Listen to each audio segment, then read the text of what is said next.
hot take, phone sex is for theater kids. Oh, yeah. 100%. Do you want to elaborate? Nope. Midnight Milkshake. Yeah. If you're doing phone sex, you should just join community theater. Well, people who do phone sex act like, ooh, it's like extra sexy. We're like doing extra sexy stuff from a distance. Like, no, you're doing improv. You're doing you're doing long distance improv. Yeah. Which is, by the way, short distance improv, one of the most embarrassing things you can do. Long distance sexy improv, get out of here. Yeah. You're yes-anding with lewd words over the phone. And we see you. I have to be honest. I stopped trusting the media when Blake Shelton won People's Sexiest Man Alive. And especially when in the aftermath, I kind of looked it up and like Adam Levine had been named Sexiest Man Alive. And Blake Shelton was then named Sexiest Man Alive. And I'm pretty sure after that, John Legend was named Sexiest Man Alive. And you're like, okay, it's not even like these guys aren't sexy. Blake kind of isn't. Blake Shelton fans, I don't comment. But it was just like, it seemed a little odd. It seemed like kind of random choices. And then I realized that People Magazine, its parent company, is also the parent company that makes The Voice. And John Legend, Adam Levine, and Blake Shelton were all judges on The Voice. So they turned People's Sexiest Man Alive into an advertisement for The fucking Voice. More like People's Sexiest Man Alive, who's also happens to be a judge on The Voice. More like People's Sexiest Man Alive, but alive is spelled ALIEVE, because it's alive. Alive. It's alive. And we see you. We know Martin Luther King wasn't real. Okay. And we know that People's Sexiest Man is a sham.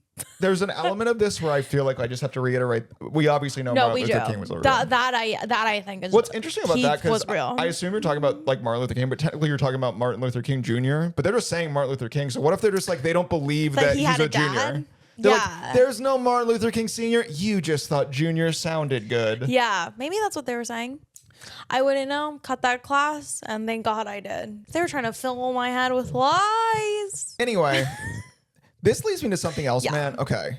Yet another movie star / celebrity debuted a new facelift. And again, I was bombarded with like a surprising amount of comments being like, oh, it looks good. It looks good. And I think, all right, we need to stop responding to plastic surgery with it looks good when what we mean is it looks smooth. It doesn't look good. It just looks smooth. We have started conflating being smooth with looking good, which is very alarming because I don't know if you guys know this, but like even babies have like wrinkles and shit. When a you person know that, in right? first grade frowns, their forehead makes a movement. I mean, I remember, okay, when I first, was my first couple years in LA, look, I got lost in the sauce. As I always say, the sauce being Botox sauce, the Botox toxin in a needle in my forehead, blah, blah, blah, blah, blah.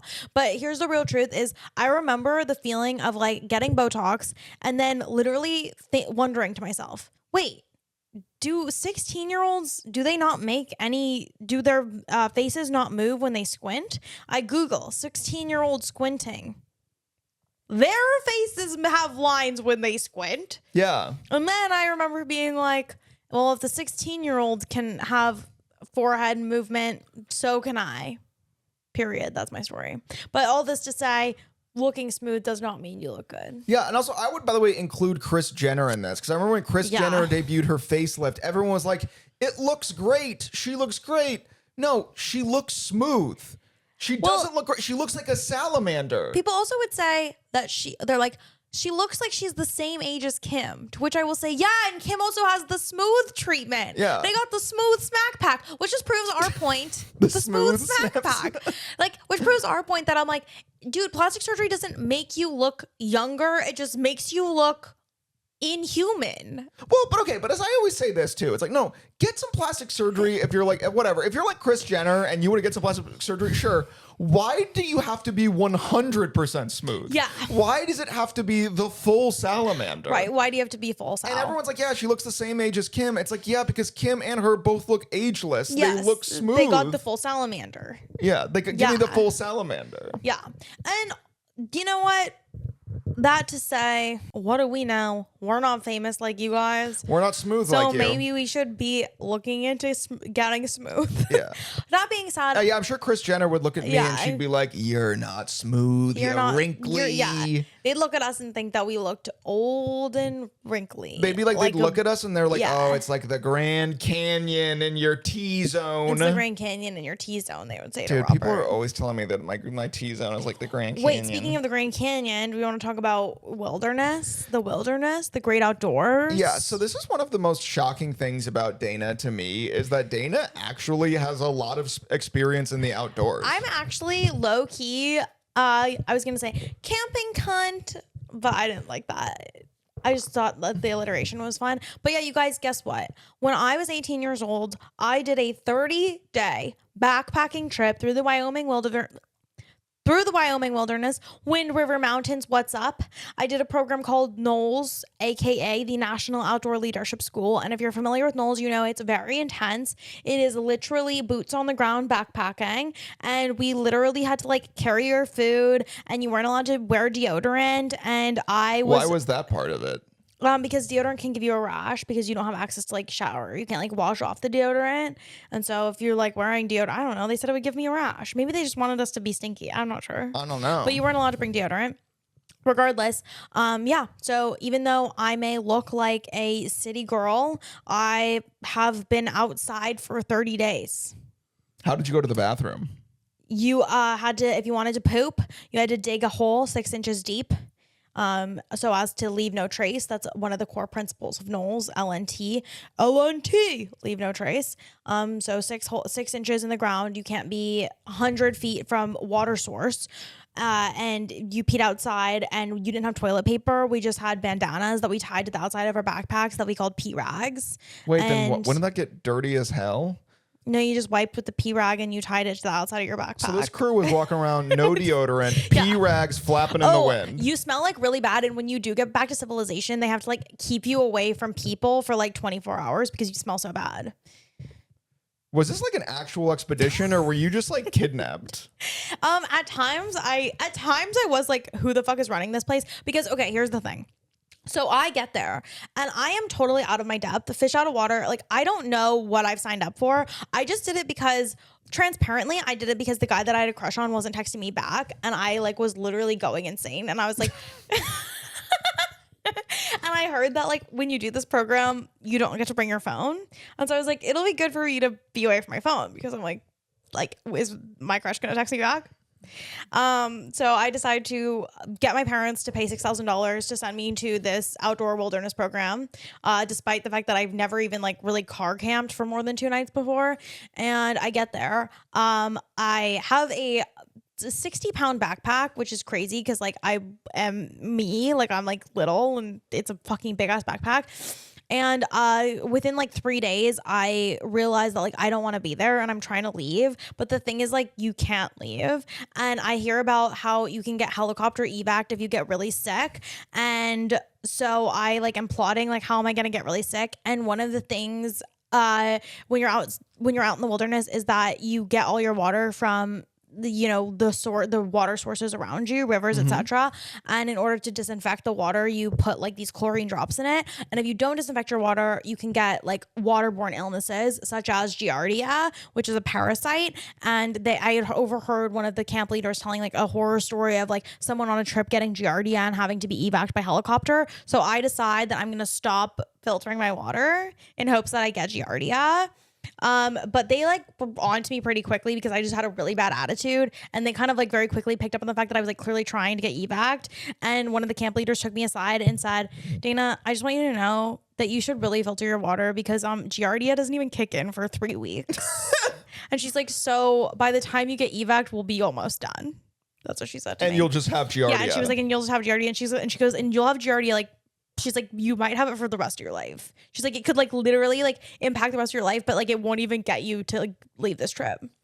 Anyway, this was really bad. Sometimes I tell stories really well about my NOLS experience, and sometimes I just don't tell them well. But basically, TLDR, for the first 10 days. That's a really well told story. Thank you. For the first 10 days, I hated it. Start the TLDR part again.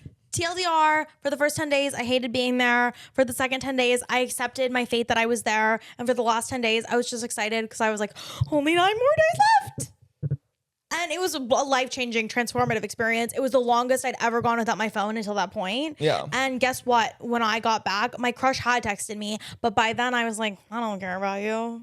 I have Giardia. I have fucking Giardia. You think I give a shit about a boy? I've got a parasite, living in me. Exactly. And that's what I always wanted in a relationship.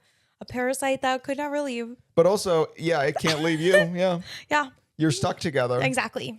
Wait, you had to carry a 60-pound pack? Well, that was also, oh my God. That was also a big part of the thing was I was really slow. And I would argue that I was slow because my pack, and I explained my case. So basically, every day you were splitting into 2 hiking groups. And I was just like really fucking slow because I am slow. I was in bad shape. But my reasoning and why I argued that I was slower is because my pack was a higher percentage of my body weight than like anyone else's was of theirs. So it's like, okay, like if I weighed 120 pounds and my pack was 60 pounds, that means my pack was a half of my body weight. Meanwhile, there was a kid on the trip. He was like 6'3", like 200 pounds, and his pack weighed the same as mine. And he would complain about me being slow. And in my head, I'm like, well, then you fucking take more weight. Ultimately, that's what ended up happening, and I was still the slowest. So he took a lot of my stuff, and I was still the slowest. But I would get so pissed whenever they were like, "You're slow," because I'm like, I'm smaller than any of you bitches, and my pack weighs the same. And I have Giardia, probably. I might even have Giardia. But it was a really interesting. Again, I really found myself on that trip. But I also found that I love being inside. Well, my dad made me hike the Grand Canyon down and up on Christmas Eve. So we started the hike down. This is when I was in 3rd grade. And we started the hike down the day before Christmas Eve. And the idea was we would hike back on Christmas Eve. And then we would spend, we would be able to go to sleep in like the lodge and then wake up Christmas morning in the warm lodge. But then we were kind of moving a little bit slow on the walk down. And he goes, if you're moving this slow, we might even just have to take a little more time and we'll just have to spend Christmas down here on the trail. And I literally started to sob. And yeah, I picked up my pace. I was sobbing. I sobbed the whole time. And then at the bottom, because we camped at the bottom, I peed myself in my sleep. And there's no way to dry it or anything, so I just wore my pee pants 10 miles up. That's and Merry so Christmas to me. sad. And also the only food my dad brought was grape Gatorade and beef jerky. That was the only food. That is crazy. I will say on Knowles, we had pretty good food, low-key. And I thought it was really good while we were there. I thought it was so good that when I got back, I tried to make the food that we would make while we were there. And it became very clear to me that I was fucking starving when I was out in the wilderness because the food was really bad when I got home. You got to try this. And it's food you'd only like if you were starving. And it's food you'd only like if you were starving. And clearly I was starving. But yeah, that sucks. You see, mine was the opposite. It was now I still can't have grape Gatorade and beef jerky. Not that that would ever be a craving necessarily, but I still can't. Dude, here's the thing. My dad and my parents were so outdoorsy. They were always making me hike and they were always making me camp. And I would always bitch, moan, and complain the whole time. And they'd say, hey, you'll appreciate this when you're older. And let me just say, I'm older, still don't appreciate it. He's still waiting. He's still waiting to age into that appreciation. I don't appreciate the Christmas Eve march up the Grand Canyon in 3rd grade. In pee pants. In pee pants. I don't appreciate that. Okay. I do think wilderness bathroom is such a crazy thing because, so at Knowles, obviously, like I said, you had to, if you were going to poop, you had to poop 100 feet away from water. And you had to dig a hole that was 6 inches deep. Here's the thing, though. Obviously, when you're camping, your campsite's always going to be pretty close to water. That's kind of the thing. You want to camp moderately, you want to camp decently close to water so that you have water available to you. And so in the middle of the night, if I needed to shit, I would have to literally hike so far out and then spend time digging a 6-inch hole. And if you've never digged a 6-inch hole might not sound that deep to you, but it takes a fucking while. And you have your shovel. You have your fucking shovel and you're fucking digging your 6-inch hole. And it is 3 a.m. And how do you wipe? You don't have toilet paper. You use leaves, Robert. And you have to pick leaves that aren't poisonous. How long were you out there? Because I feel like you just bring toilet paper. No, because it's leave no trace. So you'd have to pack out your toilet paper. I mean, it was even if you were on your period and you bled, you had to pack out your tampons. So if you had a tampon in, you had to carry that around with you until we had 3 different stops where we met up with an equestrian person that would take our trash and give us new food. They take a tampon bag and give you some food. Yeah, they take your dirty tampon bag from you and give you food. Luckily, I think I made it so I didn't have my period. Luckily, I didn't have my period during the trip. I just had Giardia. Just kidding. I never got Giardia. No. But yeah. No, it was like real fucking camping, man. Dude, my thing is like, here's my thing when I was a youth though. Yeah. I would bitch, moan, and complain the whole time, but I did do it. And then I think that was almost a greater source of frustration for my parents and for the people around me. It's like, no, it's not that I was just like bitch moaning and complaining way in the back where you couldn't really hear me. It's like, no, I was right there with everyone who was doing it enthusiastically. I was keeping pace. I was right there the whole time and I was complaining the whole time. And they couldn't. And again, I was in good enough shape where I could keep up and I didn't need to save my energy. I would use my energy complaining about the fact that I was being forced outside. I will say it's like I complained a lot on the trip, but definitely my complaining was like tempered by the fact that I was in bad shape. So I was too out of breath to complain at times. Yeah. That being said, I think if anyone who was with me on that trip heard me say that, they were like, when were you fucking out of breath? You bitch. You never shut up. So yeah. So they did they grow to like you? They grew to love me, I think. And again, maybe they're watching this being like, we didn't know grow to love her. But no, they did.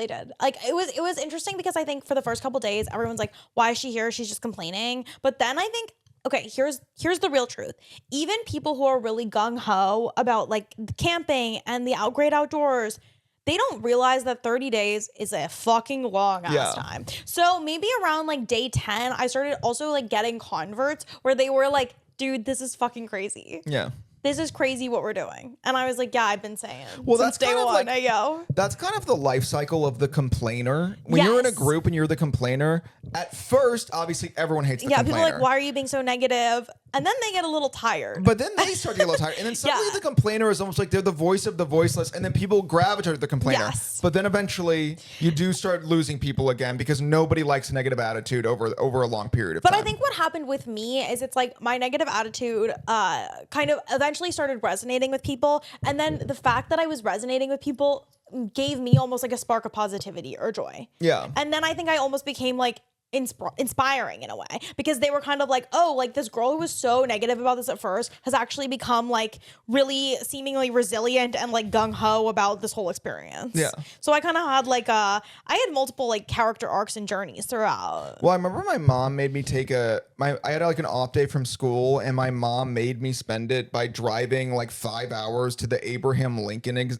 Museum in Illinois. And it's like a 5-hour fucking drive from St. Louis. She made me spend an off day from school going here and I complained the whole time but yeah, I could tell at a certain point and she didn't want to let on that my mom became very amused by my complaints. Yeah. My mom became so amused, but she couldn't like verbally give ground that she was amused. But she went from being like, hey, stop complaining to like, hey, stop complaining. And I'm like, and that is like winning the lottery. It is. If you're complaining as a youth, getting your parent to go from genuinely mad at you for complaining to genuinely amused by your complaints, that's victory. Yeah, 100%. And I think we, like Robert and I think we've probably found a lot of we win when you laugh. We win when you laugh. We win when you laugh. And even if you're mad, well, this is always what I say to Dana. And this is what I say to everybody. I would say, but mostly Dana because I spend time with her. It's like whenever she's mad at me for something, I'll start to make her laugh. And and she hates it when I do this, but as soon as she starts to laugh, I go, all right, doesn't count, you laughed. And she hates what it is, but that is my move. When someone's mad at me, I make them laugh. And as soon as they laugh, I'm like, okay, well, you're not mad. Doesn't count. You laughed. Yeah. And here's the real truth is laughter is the ultimate diffuser. And because a lot of times then, even if someone's laughing, even if they want in their head to stay mad, their body is betraying them. They're not mad anymore. They're laughing. Their body's betraying them. Even if they want to be.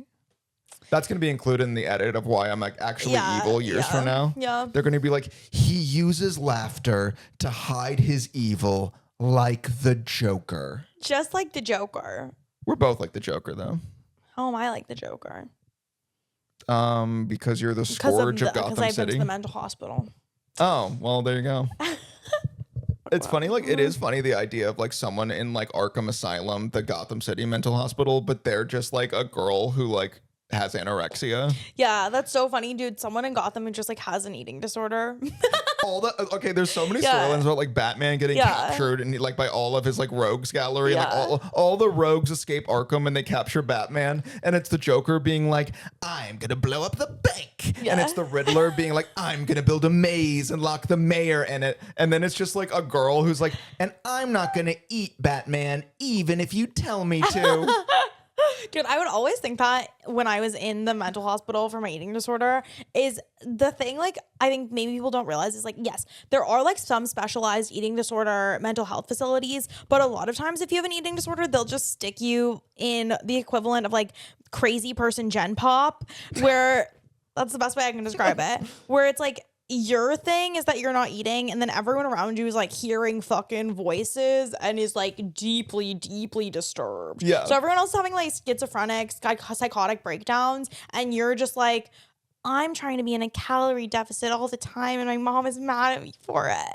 Other people are like, I'm trying to scratch the demons out of my skin. Yeah. And I'm like, my mom wants me to gain 5 pounds and I don't want to. And they put you in the same, and that's your cellmate. You're in the same, and you're, 100%. I mean, I had roommates that I'm like, oh, again, it really does put into perspective where it's like, maybe I should just fucking eat, man. Like, and sometimes, your roommate would be so crazy that you literally think to yourself, you're like, should I just fucking quit and knock it off? What's crazy is that's the system working. And that is the system working. And maybe that's also like a big part of it. Like maybe it's like they stick all these kind of like, also, okay, this is a stereotype, but it is like, dude, most of the people who, especially the ones who get medical treatment for it, probably because of the way that like, health insurance it disproportionately helps people with money. But like, it does seem like everyone I knew who was super anorexic was also from like a really fucking like rich house. What am I talking about? Oh, an upper income family. Eating disorders are often associated with girls from upper income families. And it was also really funny because I always think about this, but the mental hospital I went to was in a city with a very socioeconomically diverse population. And just like as this, like, again, I was like a rich girl who like wasn't eating and I was surrounded by all these like, dare I say, impoverished schizophrenic people. It really does put into perspective, like, am I fucking making all this fucking up? Anyway. Why did you... What? I'm sure you've told it before, but like, what was the thing that finally got the people at your eating disorder mental health treatment facility to realize that you were ready to be sent home? Oh, I've talked about this. This is actually inpatient. I got sent home because I like hit like the weight thing or whatever. Score, go on. But my outpatient program, they booted me because I requested prosciutto for group meal. And they told my mom, they were like, we don't know what's wrong with her, but it's not anorexia. No anorexic would ever request prosciutto. I got kicked out of my eating disorder outpatient program for asking them to give me prosciutto for our group meal. These are just kind of hypothetical questions. Okay. All right. You and I, our sign fell again. I should pick up the sign. I think. Yeah, but let's do magic. 1, 2, 3, and we're back. And we're back. Okay.